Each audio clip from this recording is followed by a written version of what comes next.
स्वागत है आपका हिमालनी टीवी यूट्यूब चैनल में। मैं हूं सच्चिदानंद मिश्र। मित्रों, मैं आज बात करने जा रहा हूं प्रधानमंत्री की चीन यात्रा को लेकर जो तैयारी हो रही है और उस पर जो माहौल बन रहा है, इससे संबंधित कुछ जानकारी आपके समक्ष साझा कर रहा हूं। मित्रों, जैसे ही प्रधानमंत्री अमेरिका से लौटे उसी समय उनकी धारणा कुछ चेंज हो गई थी और उन्होंने मन बना लिया था कि अब मैं चीन का दौरा करूंगा।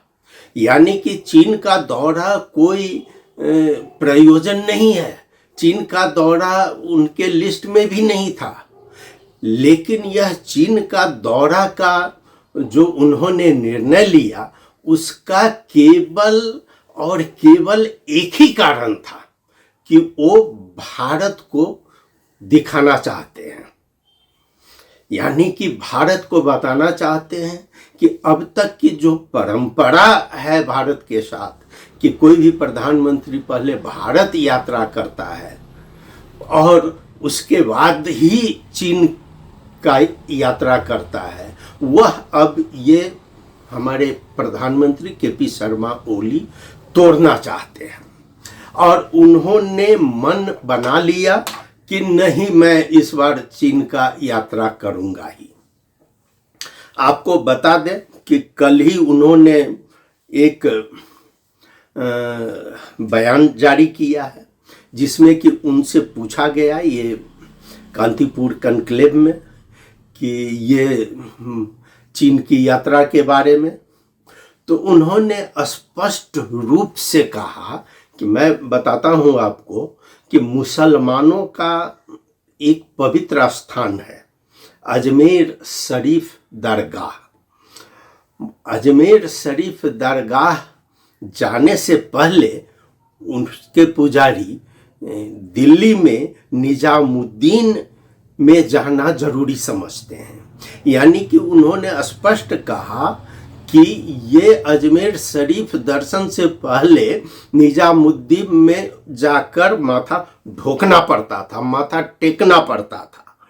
सो अब ये सिस्टम नहीं है, यानी कि अब उन्हें माथा टेकना नहीं पड़ेगा। उनका साफ इशारा ये था, उन्होंने निजामुद्दीन का संकेत किया, लेकिन उनका कहना यह था कि भारत को पहले जाकर ढोकने का, माथा टेकने की कोई आवश्यकता नहीं है। और हालांकि उन्होंने बाद में कहा कि हम इससे हमारा संबंध पर कोई असर नहीं पड़ेगा और ऐसा कोई नेपाल के नियम में भी नहीं है कि पहले प्रधानमंत्री बनता है तो इस देश की यात्रा करें। हाँ, कानूनी तौर पर यह बहुत ही ठीक है कि आप किसी भी देश का यात्रा कर सकते हैं, लेकिन जो परंपरा चली आ रही थी कि भारत फर्स्ट, तो उसको ये तोड़ना चाहते हैं और वो दिखाना चाहते हैं कि केपी शर्मा ओली भारत के जाकर वहां माथा नहीं टेकेगा। यानी कि अब ये इनकी बुद्धिमानी है या इनकी नादानी है। जो परंपरा से हमारा संबंध भारत के साथ होता आया है, उस संबंध को अब ये नहीं मानेंगे। ये चीन जा रहे हैं और चीन जाने से पहले ये बहुत सारा यहाँ चक्रव्यूह रचे हैं।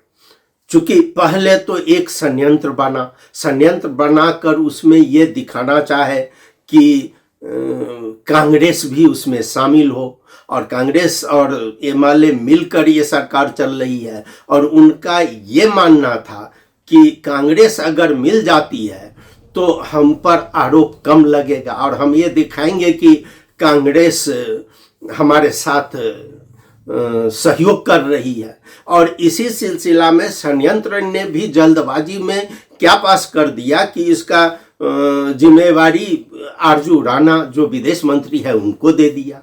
आरजू राणा भी नहीं समझे और तुरंत तैयार हो गई कि ठीक है हम इसका व्यवस्था करेंगे। लेकिन उसके बाद ही अब ये जैसे ही उन्होंने कल निजामुद्दीन का किया और इधर आपको एक चीन दौरे पर जाने वाले ये प्रधानमंत्री के लिए अब यहाँ की एक समिति है उसने पत्र जाहिर कर दिया है और पत्र डिक्लेयर कर दिया है कि आप पहले इस समिति में हाजिर होइए। यानी कि केपी शर्मा ओली को और आरजू देवपा को। मैं बता दूं कि हमारे हिमालय में ही यह खबर आई है कि चीन दौरे से पहले प्रधानमंत्री ओली और विदेश मंत्री देवपा को अंतर्राष्ट्रीय संबंध समिति ने हाजिर होने को कहा है।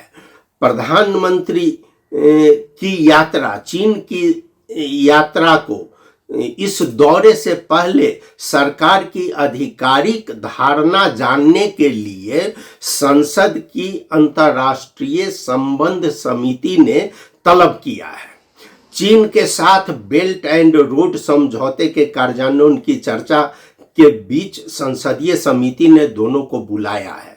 संसद की अंतर्राष्ट्रीय संबंध समिति के चेयरपर्सन ये राजकिशोर यादव ने बताया कि चीन भ्रमण पर चर्चा करने के लिए डॉक्टर आरजू राणा और प्रधानमंत्री दोनों को पत्र भेजा गया है और अगली बैठक 17 तारीख को तय किया गया है। उन्होंने चीन भ्रमण के लिए वहाँ होने वाले जो और भी कार्यक्रम है उसकी पूरी जानकारी देने के लिए उन्होंने तलब किया है। संवेदनशील मुद्दे पर सरकार अकेले कोई निर्णय नहीं कर सकती है और उसके लिए उनको संसद को जवाब देना होगा। चूंकि इस समय सदन नहीं चल रहा है इसलिए संसदीय समिति की जिम्मेवारी बनती है कि वो सरकार से इस बारे में जवाब तलब करे। रविवार को होने वाली संसदीय समिति की बैठक में सभी सदस्य उपस्थित रहेंगे और सभी सदस्यों को बुलाया गया है। हालांकि जितना जोर शोर से ये चीन जाने की तैयारी कर रहे हैं उसी प्रकार अब इनका विरोध खुलकर होने लगा है। उधर आपको बता दें कि प्रचंड जो कि पूर्व प्रधानमंत्री है उन्होंने साफ कह दिया है कि यह केपी शर्मा ओली एक चाइनीज कार्ड खेल रहे हैं। कल ही एक स्टेटमेंट दिया है, बताया उन्होंने कि यह सरकार की अपरिपक्वता है। ये प्रचंड का कहना है। विपक्ष के नेता पुष्प कमल दाहाल प्रचंड ने द हिंदू को अंतर्वार्ता दिया है। उसमें कहा है कि प्रधानमंत्री केपी शर्मा ओली के दिसंबर में होने वाले दौरों को लेकर पूरी तरह आलोचना की है। पूर्व पीएम दाहाल ने ओली पर चीन कार्ड खेलने का आरोप लगाते हुए कहा है कि सरकार विदेश नीति में संतुलन बनाने में नाकाम रही है। उन्होंने कहा कि ओली की नीतियों की वजह से भारत नेपाल के संबंधों में तनाव उत्पन्न हो रहा है और सीमा विवाद के फिर से भड़कने का खतरा आगे आ रहा है। प्रचंड जी का कहना था कि मैंने अपने 18 महीने के कार्यकाल के दौरान भारत नेपाल संबंधों को नई ऊंचाइयों पर पहुंचाया था। जून 2023 में भारतीय प्रधानमंत्री नरेंद्र मोदी के साथ बातचीत के दौरान उन्होंने कई महत्वपूर्ण समझौते पर हस्ताक्षर किए थे जो कि अब धीरे धीरे पूरा हो रहा है। इस बीच प्रचंड का स्पष्ट आरोप है कि जो हमारा भारत के साथ विशेष संबंध है उस विशेष संबंध को केपी शर्मा ओली तोड़ रहे हैं और ये जल्दबाजी में चीन की यात्रा कर रहे हैं। उधर अब ओली साहब ने भी यह समझ लिया है कि चीन के दौरा जो उनका होने जा रहा है उस पर अब नेपाल में विरोध हो रहा है और धीरे धीरे नेपाली कांग्रेस से भी विरोध शुरू हो गया है। अब कल ही बताया जा रहा है कि स्वयं आरजू देवपा ने अपने यहाँ मीटिंग करके सभी परराष्ट्र के जानकारों को बुलाया है और उससे पूछा है कि भाई क्या बात है, कैसे कैसे ये मीटिंग हुई है और पहले क्या क्या समझौता हुआ है। तो सभी ने उनको जानकारी भी दी है और वो जानकारी में स्पष्ट रूप से कहा गया है कि भाई बहुत सारे कर्मचारी हैं जिनको कि कुछ पता ही नहीं है कि ये जानकारी क्या हुई है और नहीं हुई है। तो इसी पर आरजू देवपा ने स्पष्ट रूप से कह दिया है कि हमारे पार्टी में भी अब विरोध होना शुरू हो रहा है और इसलिए हमको पूरी तरह से तैयारी करनी है। इधर ओली साहब जो जाने की तैयारी कर रहे हैं उसमें इनका स्पष्ट रूप से BRI पर ध्यान है और ये चाह रहे हैं कि किसी तरह BRI का वहां पर अनुमोदन हो और इस BRI को अनुमोदन करने के लिए वो नेपाली कांग्रेस और आरजू राणा को आगे किए जो हम BRI का अनुमोदन कर दें। लेकिन अब डॉक्टर प्रकाश शरण महत जो है सो कल ही से आवाज उठाने लगे हैं कि ये बहुत गलत चीज होगा, यह स्पष्ट करना होगा कि ये ऋण क्या है और अनुदान क्या है। इसी तरह पोखरा एयरपोर्ट की भी बात आ रही है और ये बात अब श्री KP ओली साहब समझ गए हैं कि नेपाली कांग्रेस अब विरोध करना शुरू कर दिया है, इसलिए उन्होंने कल से खुद इंटरेस्ट इसमें ले लिया और उनका है कि अपने कर्मचारी जैसे विदुर कर्मचारी मंत्री हैं विदुर जी, उनको भी कहा है, उनके प्रमुख सलाहकार हैं उनको बुलाया है और ये खतीवारा जी जो आर्थिक सलाहकार है उनको भी बुलाकर उन्होंने स्पष्ट रूप से कहा है कि भाई अब आप लोग इसका तैयारी कीजिए, क्योंकि यह शंका जो उनको हो रही है कि कांग्रेस अब दिक्कत करेगा, इसी को लेकर उन्होंने इन तीनों को एक जगह रखकर तब कहा है कि आप इस पर तैयारी कीजिए जो किस तरह BRI पर समझौता किया जाए।